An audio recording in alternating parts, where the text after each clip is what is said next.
എല്ലാവർക്കും നമസ്കാരം. എഡിസോണിൻ്റെ ഓൺലൈൻ ക്ലാസ്സിലേക്ക് എല്ലാവർക്കും സ്വാഗതം. നമ്മുടെ ബയോളജിയിലെ 5ാമത്തെ ചാപ്റ്ററായ സോൾജേഴ്സ് ഓഫ് ഡിഫൻസ്, പ്രതിരോധത്തിൻ്റെ കാവലാളുകൾ, അതിൽ നമ്മൾ ഒരു ഭാഗം തന്നെ മൊത്തം പഠിച്ചു തീർത്തു. അതായത് നോൺ സ്പെസിഫിക് ഡിഫൻസിൻ്റെ മൊത്തം കാര്യങ്ങളും പഠിച്ചു തീർത്തു. ഇനി നമുക്ക് പഠിക്കാനുള്ളത് എന്ന് പറയാൻ സ്പെസിഫിക് ഡിഫൻസ്.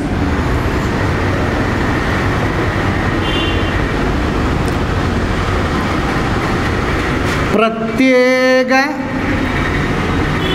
പ്രതിരോധം അല്ലേ? പ്രത്യേക പ്രതിരോധം, അതായത് നോൺ സ്പെസിഫിക് ഡിഫൻസ് കൊണ്ട് രോഗാണുക്കളെ തടഞ്ഞു നിർത്താനോ നശിപ്പിക്കാനോ കഴിഞ്ഞില്ല എങ്കിൽ ആ സമയത്ത് ബോഡിയിലുള്ള ലിംഫോസൈറ്റുകളുടെ സഹായത്താൽ ആൻറ്റിബോഡീസുകളെ ക്രിയേറ്റ് ചെയ്ത് രോഗാണുക്കളെ എന്ത് ചെയ്യുന്നു? ഡിസ്ട്രോയ് ചെയ്യും.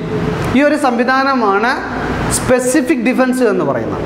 അപ്പോൾ നോൺ സ്പെസിഫിക് ഫെയിലാകുന്ന സ്ഥലത്ത് ഏത് തുടങ്ങും? സ്പെസിഫിക് ഡിഫൻസ് തുടങ്ങും അല്ലേ? അപ്പോൾ ലിംഫോസൈറ്റുകളാണ് ഇതിന് വളരെ പട്ടാളക്കാർ എന്ന് പറയുന്നത്. സോൾജേഴ്സ് എന്ന യഥാർത്ഥത്തിൽ ലിംഫോസൈറ്റുകളാണ്. ഏതിൽ?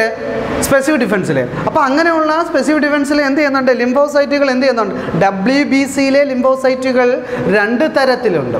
T ലിംഫോസൈറ്റും B ലിംഫോസൈറ്റും. ഓക്കെ, അതിൽ തന്നെ T2 തരം, T4ഉം T8ഉം ഉണ്ട്. അതിനെക്കുറിച്ച് നിങ്ങൾ ടെക്സ്റ്റിൽ പറഞ്ഞിട്ടില്ല. B ലിംഫോസൈറ്റും T ലിംഫോസൈറ്റിനെ കുറിച്ചും പറഞ്ഞിട്ടുണ്ട്. അതിൽ T ലിംഫോസൈറ്റ് എന്ന് പറഞ്ഞാൽ തൈമോസിനിൽ വെച്ച്, അല്ലെങ്കിൽ തൈമസ് ഗ്ലാൻഡ്, അപ്പോൾ അതിൻ്റെ എന്ത് ചെയ്യുന്നുണ്ട്? സ്വാധീനത്തോടു കൂടി ക്രിയേറ്റ് ചെയ്തതാണ് T ലിംഫോസൈറ്റ്. എന്നാൽ ബോൺ മാരോയിൽ വെച്ച് ക്രിയേറ്റ് ചെയ്യുന്നത് ഏതാണ്? B lymphocyte. അപ്പോൾ അതുകൊണ്ടാണ് ആ പേര് വന്നത്, bone marrow B, thymus T.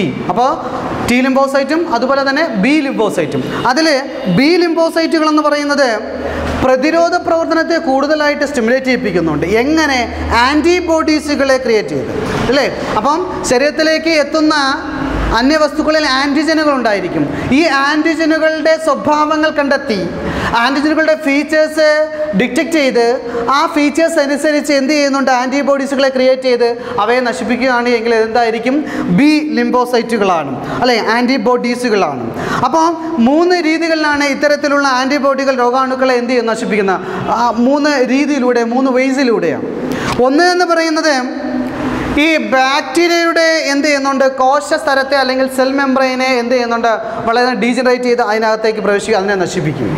അതുപോലെ തന്നെ ഈ ആൻറ്റിജനുകളിലുള്ള ടോക്സിക് സബ്സ്റ്റൻസുകളെ എന്ത് ചെയ്യുന്നുണ്ട്? ഈ ഡിസ്ട്രോയ് ചെയ്യിപ്പിക്കുന്നുണ്ട്, നശിപ്പിക്കുന്നുണ്ട്, അല്ലെങ്കിൽ ന്യൂട്രലൈസ് ചെയ്യും. അപ്പോൾ ടോക്സിൻ ന്യൂട്രലൈസേഷൻ. രണ്ടാമത്തത് എന്ത് ചെയ്യുന്നുണ്ട്? ബാക്ടീരിയയുടെ സെൽ മെംബ്രെയിൻ ഡീജനറേറ്റ്. അതുപോലെ മറ്റു ശ്വേതരക്താണുക്കളെ ഉത്തേജിപ്പിച്ച് ഈ കൂടുതലായിട്ട് ആൻറ്റിബോഡികൾ ക്രിയേറ്റ് ചെയ്ത് അതിനെ എന്ത് ചെയ്യുന്നു? രോഗാണുക്കളെ പൂർണ്ണമായിട്ട് നശിപ്പിക്കുന്നു. ഇതൊക്കെയാണ് ആൻറ്റിബോഡീസുകൾ ചെയ്യുന്നത്. നമ്മുടെ ബോഡികൾ ആൻറ്റിബോഡീസുകൾ എന്ത് ചെയ്യുന്നുണ്ട്? കൂടണമെങ്കിൽ, ഒരു ക്രമമായിട്ടുള്ള അളവിൽ ഉണ്ടാകണമെങ്കിൽ നമ്മുടെ ബോഡിയിലേക്ക് എന്ത് ചെയ്യുന്നുണ്ടാവും? നമ്മുടെ ബോഡിയിലേക്ക് സഫിഷ്യൻ്റ് ആയിട്ടുള്ള ന്യൂട്രിയൻ്റ് കണ്ടൻറ്റ് എത്തണം. ആ ന്യൂട്രിയൻ കണ്ടൻറ്റ് എന്ന ഫുഡിലൂടെ. അപ്പോൾ സഫിഷ്യൻ്റ് ആയിട്ട് നമ്മൾ എപ്പോഴും എന്ത് ചെയ്യുന്നുണ്ട്? എപ്പോഴുമല്ല, ആഹാരം ക്രമത്തിന് എന്ത് ചെയ്യുന്നുണ്ട്? ബാലൻസ്ഡ് ഡയറ്റായിട്ടുള്ള ഫുഡ് കഴിച്ചിരിക്കണം. ഓക്കെ, അപ്പം ആ മിനറൽസും വിറ്റമിൻസും അതുപോലെ ഇങ്ങനെയുള്ള മൈക്രോ ന്യൂട്രിയൻസും നമ്മുടെ ബോഡിയിൽ എത്തിയാൽ നമുക്ക് തന്നെ ആൻറ്റിബോഡീസുകളെ ക്രിയേറ്റ് ചെയ്ത് രോഗാണുക്കളെ നശിപ്പിക്കാൻ പറ്റും. അതുകൊണ്ടാണ് പറയുന്നത്, കൃത്യമായ വളർച്ചാ കാലഘട്ടത്തിലായാലും ഏത് കാലഘട്ടത്തിലായാലും കൃത്യമായ രീതിയിൽ ഫുഡ് ശരീരത്തിൽ എത്തിക്കഴിഞ്ഞാൽ നമുക്ക് എന്ത് ചെയ്യുന്നുണ്ട്? രോഗത്തെ ഒരു പരിധിവരെയൊക്കെ ചെറുത്ത് നിർത്താൻ പറ്റും. ഓക്കെ, അപ്പോൾ എന്ത് ചെയ്യുന്നുണ്ട്? അപ്പോൾ B ലിംഫോസൈറ്റുകളും T ലിംഫോസൈറ്റുകളും ഇതിനെക്കുറിച്ചാണ് നമ്മൾ പഠിച്ചത്. ഇനി T ലിംഫോസൈറ്റുകൾ പ്രതിരോധ കോശങ്ങളെ അല്ലെങ്കിൽ എന്ത് ചെയ്യുന്നുണ്ട്? ഇത്തരത്തിലുള്ള സെല്ലുകളെ എന്ത് സ്റ്റിമുലേറ്റ് ചെയ്യിപ്പിക്കുന്നുണ്ട്. അങ്ങനെ സ്റ്റിമുലേറ്റ് ചെയ്യിപ്പിച്ചു കഴിഞ്ഞാൽ എന്ത് ചെയ്യുന്നുണ്ട്? ക്യാൻസർ പോലെയുള്ള അതുപോലെ മറ്റു വൈറസ് സെല്ലുകളെയൊക്കെ എന്ത് ചെയ്യുന്നുണ്ട്? നശിപ്പിക്കാനുള്ള കഴിവ് T ലിംഫോസൈറ്റുകളാണ്. ഓക്കെ, അപ്പോൾ T ലിംഫോസൈറ്റുകൾ എന്ത് ചെയ്യുന്ന? ക്യാൻസർ സെല്ലുകളെ ഡിസ്ട്രോയ് ചെയ്യിപ്പിക്കുന്നുണ്ട്. മറ്റു വൈറസ് സെല്ലുകളെയൊക്കെ ഒരു പരിധിവരെ ഡിസ്ട്രോയ് ചെയ്യിപ്പിക്കാൻ വളരെയധികം സഹായിക്കുന്നത് ഏതാണ്? T lymphocyte. നെക്സ്റ്റ് വൺ എന്ന് പറയുന്നത് ഒരു ഫ്ലോ ചാർട്ടാണ്. നിങ്ങളുടെ ടെക്സ്റ്റിൽ കൊടുത്തിട്ടുള്ള ഒരു ഡിവൈഡിങ് ചാർട്ടാണ്. അതിലെന്ത് ചെയ്യുന്നുണ്ട്? ഇമ്മ്യൂണിറ്റി 2 തരത്തിൽ. അത് ഒന്ന് നോൺ സ്പെസിഫിക്, അടുത്തത് നിങ്ങൾക്ക് കോളം ഫില്ല് ചെയ്തിട്ടില്ല, അത് സ്പെസിഫിക് ആണ്. അടുത്തത് എന്ന് പറയുന്നത് എന്ത് ചെയ്യുന്നുണ്ട്? ഓരോ തരത്തിലും അതിൽ സ്പെസിഫിക് ആണെങ്കിൽ B ലിംഫോസൈറ്റും T ലിംഫോസൈറ്റും, മറ്റേതാണ് എങ്കിൽ എന്ത് ചെയ്യുന്നുണ്ട്? സെക്കൻഡറിയും പ്രൈമറിയും, അങ്ങനെ എഴുതാൻ പറ്റും. ഓക്കെ, അതിൽ രോഗാണുക്കളെ എന്ത് ചെയ്യുന്നുണ്ട്? ഫാഗോസൈറ്റോസിസ് നാച്ചുറൽ, അതുപോലെ തന്നെ എന്ത് ചെയ്യുന്നു? ബ്ലഡ് ക്ലോട്ടിങ് അല്ലെങ്കിൽ കൊയാഗുലേഷൻ, അല്ലേ? അതുപോലെ തന്നെ എന്ത് ചെയ്യുന്നുണ്ട്? ഇൻഫ്ലമേറ്ററി റെസ്പോൺസ് അല്ലേ, ഫീവർ, ഇതൊക്കെ എന്താണ്? ഇതിൻ്റെ സെക്കൻഡറി ലെവലിലുള്ളതാണ്. ഏതിൻ്റെ? നോൺ സ്പെസിഫിക്കിൻ്റെ. അതുപോലെ തന്നെ സ്കിന്നിലെ കെരാറ്റിൻ, അതുപോലെ തന്നെ ലൈസോസൈം, ഏതിലെ? ടിയറിലെയും, അതുപോലെ തന്നെ സലൈവയിലെയും, അതുപോലെ സ്റ്റൊമക്കിലെ HCl, ഇതൊക്കെ എന്ത് ചെയ്യുന്നുണ്ട്? പ്രൈമറി ലെവലിലുള്ളതാണ്, നോൺ സ്പെസിഫിക് ഡിഫൻസിൽ. ഓക്കെ, ഇത്രയാകുമ്പോഴത്തേക്കും ഈ ചാപ്റ്ററിൻ്റെ ഏകദേശം പകുതി തീർന്നു. അടുത്ത ഭാഗത്തിലേക്ക് പോകാം. നമുക്ക് ഇനി നമ്മുടെ നാട്ടിലെ സുലഭമായി ലഭിക്കുന്ന ചികിത്സാ രീതികൾ, നമ്മൾ ഏറ്റവും കൂടുതൽ ആശ്രയിക്കുന്ന ഏതാണ്? അലോപ്പതിയാണ് അല്ലേ? അലോപ്പതി എന്ന് പറയുന്ന ചികിത്സാ രീതിയാണ് ആശ്രയിക്കുന്നത്. അതുപോലെ തന്നെ മറ്റ് ഹോമിയോപ്പതി, അതുപോലെ തന്നെ ആയുർവേദ ട്രീറ്റ്മെൻറ്റ്, അതുപോലെ തന്നെ എന്ത് ചെയ്യുന്ന ഇങ്ങനെയുള്ള ട്രീറ്റ്മെൻറ്റുകളൊക്കെ നമ്മൾ സ്വാഭാവികമായിട്ടും ചെയ്യുന്നുണ്ട് അല്ലേ? അപ്പോൾ എന്ത് ചെയ്യുന്നുണ്ട്? ലോകത്തിൻ്റെ വിവിധ ഭാഗങ്ങളിൽ, വിവിധ പ്രദേശങ്ങളിൽ എന്ത് ചെയ്യുന്നു? വിവിധ രീതികളുള്ള ട്രീറ്റ്മെൻറ്റുകളാണുള്ളത്. ആ ട്രീറ്റ്മെൻറ്റുകൾക്ക് അനുസൃതമായിട്ടുള്ള എന്ത് ചെയ്യുന്നുണ്ട്? ഉപകരണ സംവിധാനങ്ങളുമുണ്ട് അല്ലേ? അതിൽ എന്ന് പറയുന്നത് ഒന്നാമത്തേത് ഉപകരണ സംവിധാനങ്ങൾ. ഇപ്പോൾ ഫോർ എക്സാമ്പിൾ നിങ്ങൾ പരീക്ഷയ്ക്കൊക്കെ കേൾക്കുന്നതാണ് അല്ലേ? അപ്പോൾ ആ ഒരു പടം തന്നിട്ട് ചോദിക്കുന്നതാണ്. അപ്പോൾ സ്റ്റെതസ്കോപ്പിൻ്റെ ചിത്രം തരാറുണ്ട്. അതുപോലെ തന്നെ എന്ത് ചെയ്യുന്നുണ്ട്? നമ്മുടെ സ്ഫിഗ്മോ മാനോമീറ്റർ, പ്രഷർ ചെക്ക് ചെയ്യാനുള്ളത്, ഇങ്ങനെയൊക്കെ. അതുപോലെ തന്നെ ECG, EEG, ഇങ്ങനെയുള്ള കാര്യങ്ങളൊക്കെ നിങ്ങൾ പരീക്ഷയിൽ കേട്ടിട്ടുണ്ട്. അപ്പോൾ ഇലക്ട്രോ എൻസെഫലോഗ്രാം എന്ന് പറയുന്നത് EEG ആണ്. അതുപോലെ തന്നെ ECG, ഇലക്ട്രോ കാർഡിയോഗ്രാം അല്ലേ? അതുപോലെ തന്നെ അൾട്രാസൗണ്ട് സ്കാനർ അല്ലേ? ഇതൊക്കെ എന്ത് ചെയ്യുന്നുണ്ട്? എക്യുപ്മെൻറ്റ്സ് ആണ്, മെഡിക്കൽ എക്യുപ്മെൻറ്റ്സ് ആണ്. അതുപോലെ തന്നെ CT സ്കാനർ, അതായത് കമ്പ്യൂട്ടറൈസ്ഡ് ടോമോഗ്രഫി സ്കാനർ അല്ലെങ്കിൽ ടോമോഗ്രഫി സ്കാനർ എന്ന് പറയാറുണ്ട്.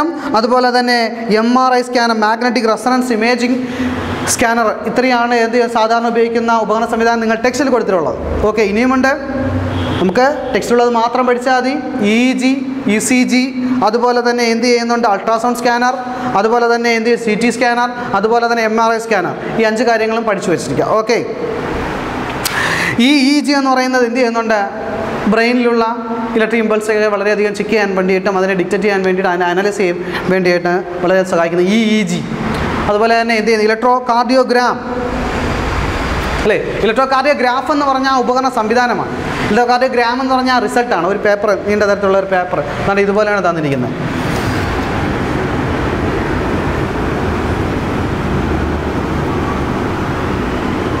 ഇങ്ങനെ കൊടുത്തിരിക്കും PQRST, ഇങ്ങനെയാണ് കൊടുത്തിരിക്കുന്നത്. ഇത് എന്ന് പറയുന്നത് അതിൻ്റെ ഒരെണ്ണം മാത്രമാണ്. നിങ്ങൾ ആ റിസൾട്ടിൽ ഇങ്ങനെ നീണ്ട പേപ്പറിൽ ആ റിസൾട്ട് നോക്കുമ്പോൾ ഇങ്ങനെ ഇരിക്കും. ഇങ്ങനെയാണ് ഇരിക്കുന്നത്. മനസ്സിലായ? പേപ്പറിൽ നോക്കുമ്പോൾ മനസ്സിലായില്ല? അതിലെ ഒരു ഭാഗം മാത്രമാണ് ഞാൻ എടുത്ത് വരച്ചത്. ഓക്കെ, അതായത് എന്ത് ചെയ്യുന്നുണ്ട്? നമ്മുടെ ഹാർട്ടിലുള്ള ഓറിക്കിളിൻ്റെയും വെൻട്രിക്കിളിൻ്റെയും എന്ത് കോൺട്രാക്ഷൻ റിലാക്സേഷനും കാണിക്കുന്നതാണ്. ഇതെന്ന് പറയുന്നത് വെൻട്രിക്കിൾ, ഇതെന്ന് പറയുന്നത് ഓറിക്കിൾ. മനസ്സിലായ? അപ്പോൾ ഇത്രയാണ് അതിൽ കാണിച്ചിരിക്കുന്നത്. ഓക്കെ, അപ്പോൾ നമുക്ക് അത് നോക്കിയാൽ നല്ലോണം മനസ്സിലാക്കാനും പറ്റും. അതുപോലെ തന്നെ എന്ത് ചെയ്യുന്നുണ്ട്? അതിൽ അടുത്ത എന്ത് ചെയ്യുന്നുണ്ട്? ചികിത്സാ രീതികളാണ്. അതായത് നമ്മുടെ ബോഡിയിൽ എന്ത് ചെയ്യുന്നുണ്ട്? നമ്മുടെ ബോഡിയിൽ തന്നെ ഉൽപ്പാദിപ്പിക്കുന്ന ആൻറ്റിബോഡീസുകൾ കൊണ്ട് എന്ത് ചെയ്യുന്നുണ്ട്? ഒരു പക്ഷേ രോഗാണുക്കളെ ചെറുക്കാൻ പറ്റിയില്ല എങ്കിൽ നമ്മൾ എന്ത് ചെയ്യുന്നുണ്ട്? ഡ്രഗ്സിനെ അല്ലെങ്കിൽ മരുന്നുകളെ ആശ്രയിക്കും അല്ലേ? പനി വരുമ്പോഴത്തേക്കും അത് കൂടുതലാണ്. അപ്പോൾ കുറയ്ക്കാൻ വേണ്ടിയിട്ട് ബോഡി തന്നെ ശ്രമിക്കാറുണ്ട്. എങ്കിലും പറ്റിയില്ല എങ്കിൽ എന്ത് ചെയ്യുന്നുണ്ട്? ഈ മരുന്നുകളെ ഉള്ളിലേക്ക് കടത്തിവിടുക. മരുന്നുകളെ ആശ്രയിച്ചുള്ള രോഗ ചികിത്സാ രീതിയും ആധുനിക വൈദ്യശാസ്ത്രം അല്ലെങ്കിൽ അലോപ്പതിയിൽ വളരെയധികം സുലഭമായിട്ടുണ്ട് അല്ലേ? നമ്മൾ ഏറ്റവും കൂടുതൽ ആശ്രയിക്കുന്ന അലോപ്പതിയാണ്. നമ്മളിപ്പം കണ്ടെത്തിയിരിക്കുന്ന വാക്സിനുകൾ, ഈ കൊറോണ വൈറസിനെതിരെയുള്ള വാക്സിനുകൾ പോലെയും എന്ത് ചെയ്യുന്നുണ്ട്?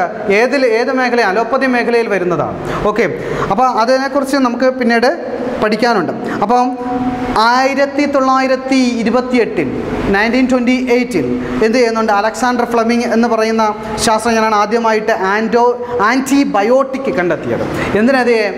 ബാക്ടീരിയയെ അല്ലെങ്കിൽ ബാക്ടീരിയ മുഖേന ഉണ്ടാകുന്ന രോഗങ്ങളെയൊക്കെ എന്ത് ചെയ്യുന്നു? ഒരു പരിധിവരെയൊക്കെ കുറയ്ക്കാൻ വേണ്ടിയിട്ട്, നശിപ്പിക്കാൻ വേണ്ടിയിട്ട് എന്ത് ചെയ്യുന്നു? ആൻറ്റിബയോട്ടിക്കുകൾ കണ്ടെത്തി. ആരാണ്? Alexander Fleming. നിങ്ങൾ ടെക്സ്റ്റിൽ കൊടുത്തിട്ടുണ്ട് അദ്ദേഹത്തിൻ്റെ ചിത്രസഹിതം. ഓക്കെ, അപ്പോൾ ആൻറ്റിബയോട്ടിക്കുകൾ എന്ത് ചെയ്യുന്നുണ്ട്?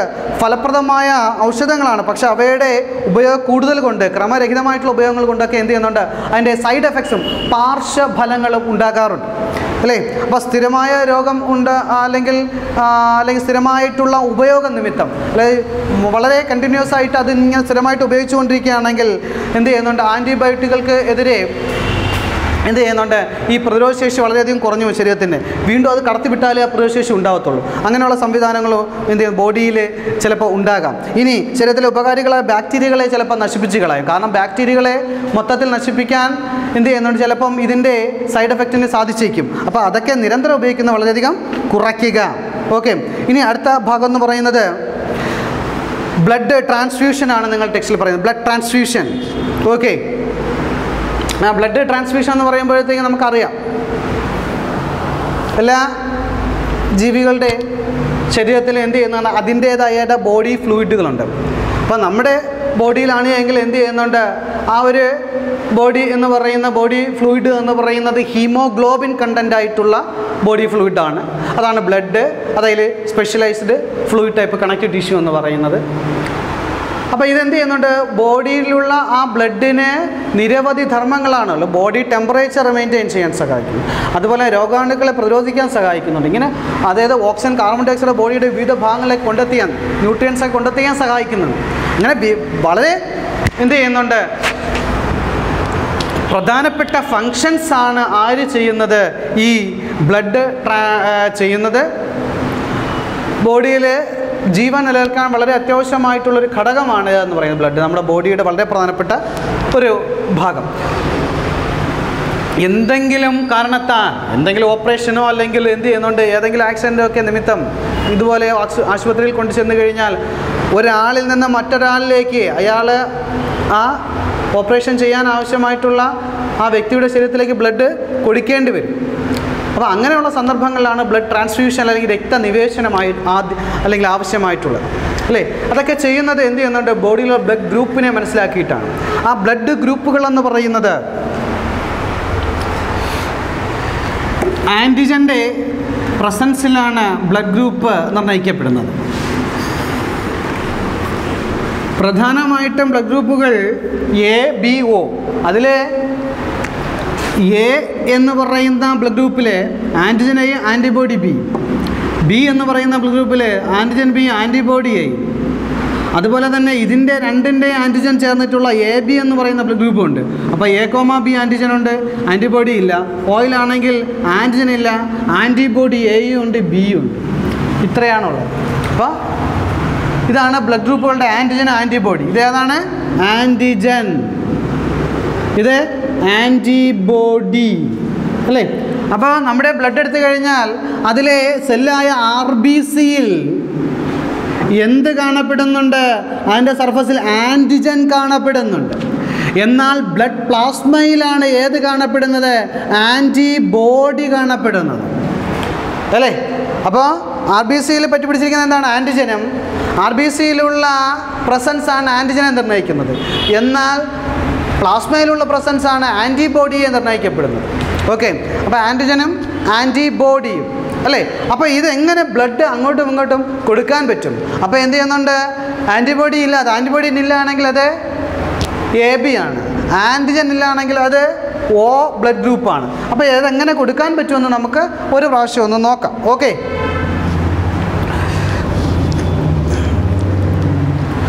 ഒരു പ്രാവശ്യം ഒന്ന് നോക്കാം.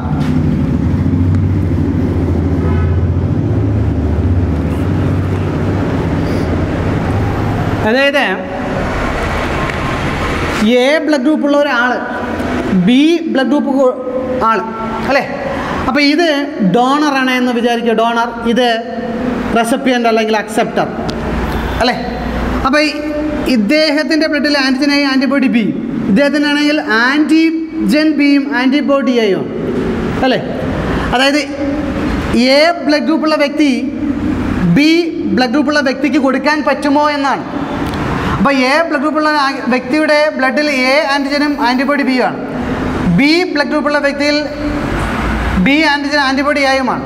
അതായത് കൊടുക്കുന്ന ആളുടെ ആൻറ്റിജനും സ്വീകരിക്കുന്ന ആളുടെ ആൻറ്റിബോഡിയും ഒരുപോലെയായ ബ്ലഡ് കൊടുക്കാൻ പറ്റൂല, അല്ലേ? ബ്ലഡ് കൊടുക്കുന്ന ആളുടെ ബ്ലഡ് ഡോണറിൻ്റെ ആൻറ്റിജനും ബ്ലഡ് റെസിപ്പിയൻ്റ് അല്ലെങ്കിൽ ബ്ലഡ് അക്സെപ്റ്ററിൻ്റെ ആൻറ്റിബോഡിയും ഒരുപോലെ ഇവിടെയായും ഇവിടെയായും ഒരുപോലെ ആയാൽ ബ്ലഡ് കൊടുക്കാൻ പറ്റത്തില്ല. ഓക്കെ, ഇപ്പം മനസ്സിലായിക്കാം. ഇനി ഇവിടെ എ ആയിരുന്നെങ്കിലോ, എ ബ്ലഡ് ഗ്രൂപ്പ് ഉള്ള വ്യക്തി എ ബ്ലഡ് ഗ്രൂപ്പിനാണ് കൊടുക്കുന്നത്. ഇവിടെ ആൻറ്റിജൻ ആൻറ്റിബോഡി ബി. അപ്പോൾ ഇവിടെ എയും ആൻറ്റിബോഡി ബിയുമാണ്. അപ്പോൾ ആൻറ്റിജനും കൊടുക്കുന്ന ആളുടെ ആൻറ്റിജനും സ്വീകരിക്കുന്ന ആളുടെ ആൻറ്റിബോഡിയും വ്യത്യസ്തമാണ്. അങ്ങനെയാണെങ്കിൽ ബ്ലഡ് കൊടുക്കാൻ പറ്റും. അതുകൊണ്ടാണ് എ ബ്ലഡ് ഗ്രൂപ്പ് എക്ക് കൊടുക്കാമെന്ന് പറയുന്നത്. ഇപ്പോൾ മനസ്സിലായല്ലോ. ഇനി ഇവിടെ ഒ ആയിരുന്നെങ്കിലോ, ഓ ആൻറ്റിജൻ ഇല്ല, ആൻറ്റിബോഡി എ ഉണ്ട് ബി ഉണ്ട്. എ എന്ന് പറയുന്ന ബ്ലഡ് ഗ്രൂപ്പ് ഓക്ക് കൊടുക്കാൻ പറ്റുമോ? ഇല്ല, കാരണം ഇവിടെ ഒരു എയും ഉണ്ട് അല്ലേ. ഇനി എ ബിക്ക് കൊടുക്കാൻ പറ്റുമോ നോക്കൂ. എ ബി എന്ന് പറയുന്ന ബ്ലഡ് ഗ്രൂപ്പ് ഇവിടെ എന്ത് ചെയ്യുന്നുണ്ട്? ആൻറ്റിബോഡി ആൻറ്റിജൻ എ ഉണ്ട് ബി ഉണ്ട്. ഇവിടെ ആൻറ്റിബോഡി ഇല്ല അല്ലേ. അപ്പോൾ ആൻറ്റിബോഡി ഇല്ലാത്തത് കൊണ്ട് ഇത് കൊടുക്കാം. ഓക്കെ, അപ്പോൾ ഇത് ഏത് ബ്ലഡ് ഗ്രൂപ്പ് ആണെങ്കിൽ ഇവയ്ക്ക് സ്വീകരിക്കാം. ആർക്ക്? എ ബിക്ക്. അതുകൊണ്ട് വേൾഡ് അക്സെപ്റ്റർ എന്ന് പറയുന്നത്, എ ബിയെ പറയുന്ന പേര് വേൾഡ് അക്സെപ്റ്റർ. ഒ ആണെങ്കിൽ ആൻറ്റിജൻ അല്ലേ, വേൾഡ് ഡോണറാണ്, ആർക്കുണ്ടെങ്കിലും കൊടുക്കാം. ഓക്കെ, ഇത്രയും കാര്യങ്ങളാണ് അതിലുള്ളത്. മനസ്സിലായോ?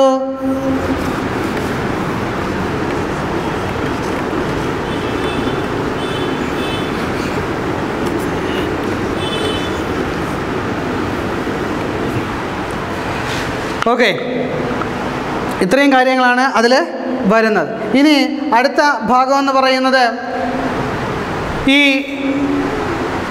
പോസിറ്റീവ് നെഗറ്റീവും ബ്ലഡ് ഗ്രൂപ്പ് എ പോസിറ്റീവ് അല്ലെങ്കിൽ ബി നെഗറ്റീവ് ഇങ്ങനെയൊക്കെ പറയുന്നത്. എ പോസിറ്റീവ് എന്നാണ് അർത്ഥം. അതിലെന്ത് ചെയ്യുന്നുണ്ട്? ഒരു RH ഫാക്ടർ ഉണ്ട് എന്നാണ്. ഈ RH ഫാക്ടർ എന്ന് പറയുന്നത് എക്സ്ട്രാ പ്രോട്ടീനാണ്. അത് എന്ത് ചെയ്യുന്നുണ്ട്? റീസസ് മങ്കികളിലാണ് ആദ്യം കണ്ടെത്തിയത്. അതുകൊണ്ടാണ് ഈ റീസസ് എന്ന് എഴുതുന്നതിൻ്റെ RH ഇവിടെ കൊടുത്തത്.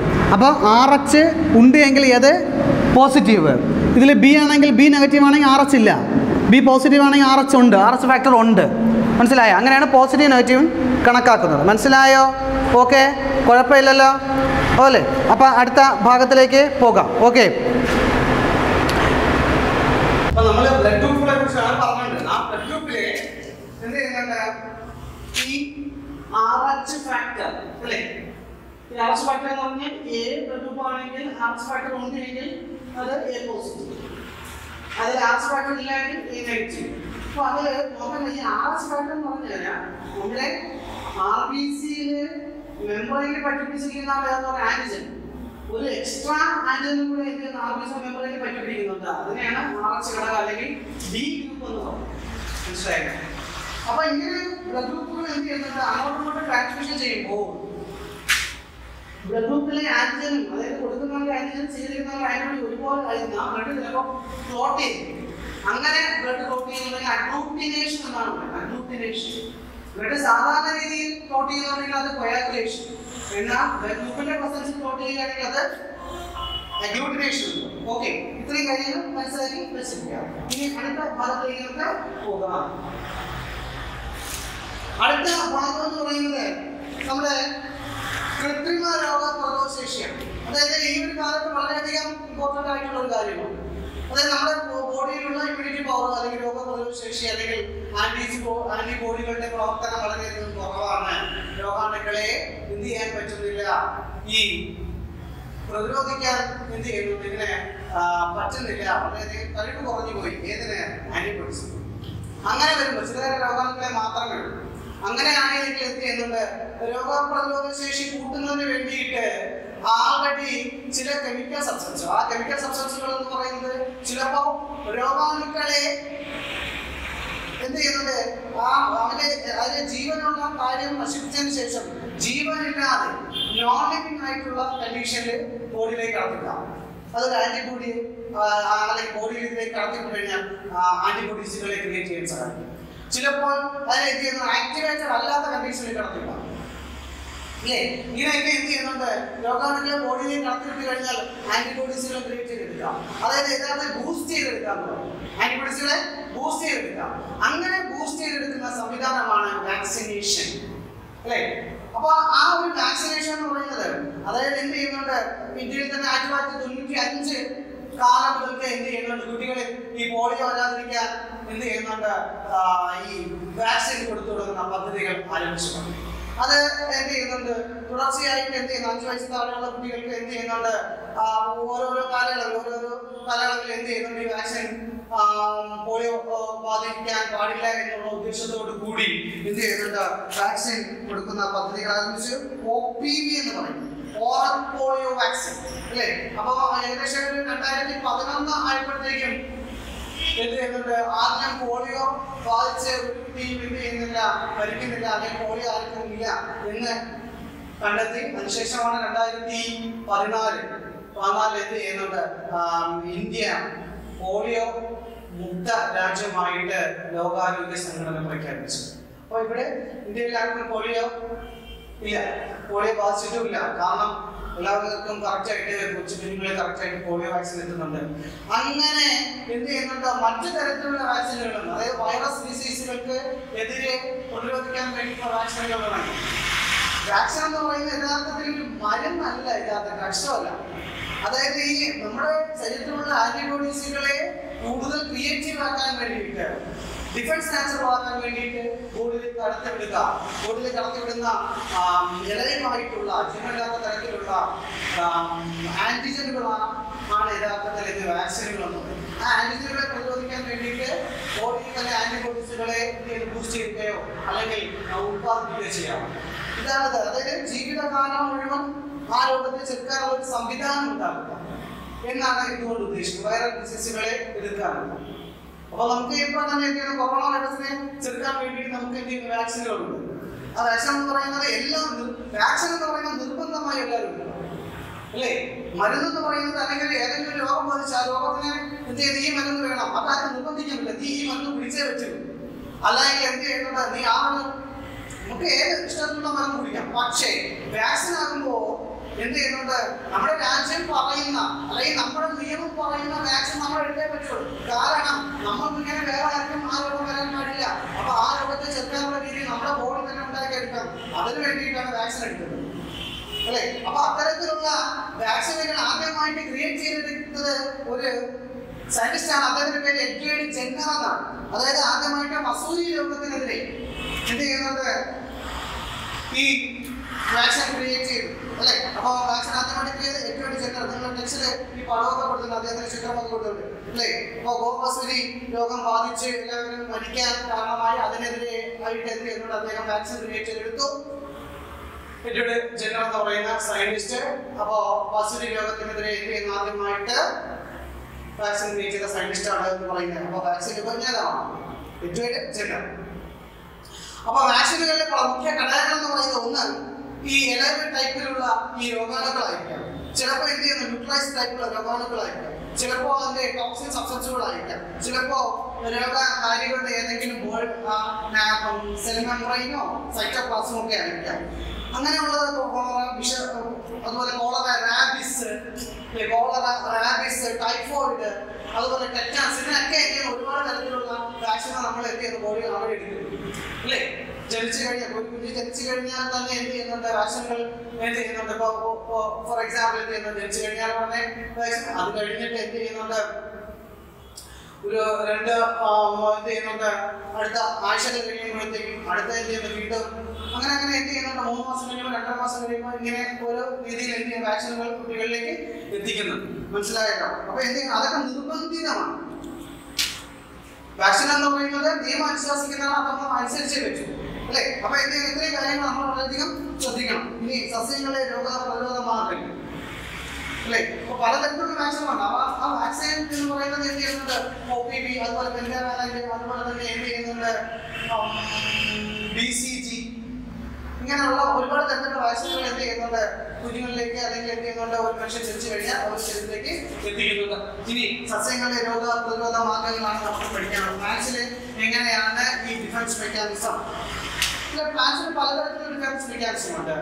എക്സാമ്പിളായിട്ട് അല്ലെങ്കിൽ അതിന് ഉദാഹരണമായിട്ട് പറയുകയാണെങ്കിൽ പ്ലാന്റിലെ എന്ത് ചെയ്യുന്നു, എപ്പിഡെർമിസ് ലെയർ, അതിന് മുകളിലുള്ള ക്യൂട്ടിക്കൽ ലെയർ, അതുപോലെ തന്നെ എന്ത് ചെയ്യുന്നുണ്ട്, അതിന്റെ സെൽ വോൾ അല്ലേ, ലിഗ്നിനോ അല്ലെങ്കിൽ സെല്ലുലോസോ അല്ലെങ്കിൽ പെക്ടോസോ കൊണ്ട് നിർമ്മിച്ചിട്ടുള്ള കട്ടിയുള്ള ലെയറുകൾ അല്ലേ, അതിന്റെ ബാർക്ക് ലെയർ, ഇതൊക്കെ എന്താണ് പ്ലാന്റ്സുകളിലുള്ള വിവിധ തരത്തിലുള്ള പ്രൊട്ടക്റ്റീവ് ലെയറുകളാണ്.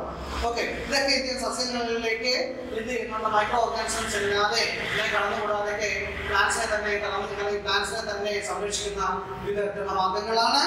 ഇതൊക്കെ എന്ത് ചെയ്യുന്നുണ്ട്, ടെക്സ്ചർ കൊടുത്തിട്ടുണ്ട്. ഇലകളിലെ ഉപരിതലത്തിൽ അല്ലെങ്കിൽ ഇലകളിലെ ഏറ്റവും വെളിയിലായിട്ടുള്ള ക്യൂട്ടിക്കിൾ എന്ന് പറയുന്നത്. അപ്പൊ അതൊക്കെ എന്ത് ചെയ്യുന്നുണ്ട്, ജേംസുകളിൽ കയറാതെ പ്ലാന്റ്സിനെ സംരക്ഷിക്കുന്നു. ഓക്കെ, ഇത്രയും കാര്യങ്ങൾ വളരെ വ്യക്തമായിട്ട് നമ്മൾ പഠിച്ചു വെച്ചിരിക്കണം. അതിലെ ഹ്യൂമൻ ബീങ്സിനെ ആയാലും അതുപോലെ ഹ്യൂമൻ ബീങ്സിനെ പറ്റി പറഞ്ഞ കാര്യങ്ങളായാലും അതുപോലെ തന്നെ പ്ലാന്റ്സിനെ പറ്റി പറഞ്ഞ കാര്യങ്ങളായാലും എല്ലാം വളരെ ഇമ്പോർട്ടൻ്റ് ആയിട്ടുള്ള ഭാഗങ്ങളാണ്. ടെക്സ്റ്റിലെ വളരെ വൃത്തിയായിട്ട് എന്ത് ചെയ്യുന്നുണ്ട്, നല്ലവണ്ണം കൊടുത്തിട്ടുണ്ട്. അതുപോലെ വായിച്ചു നോക്കുക. ഇനി ഇതിന്റെ വീഡിയോ ക്ലാസ് തരും.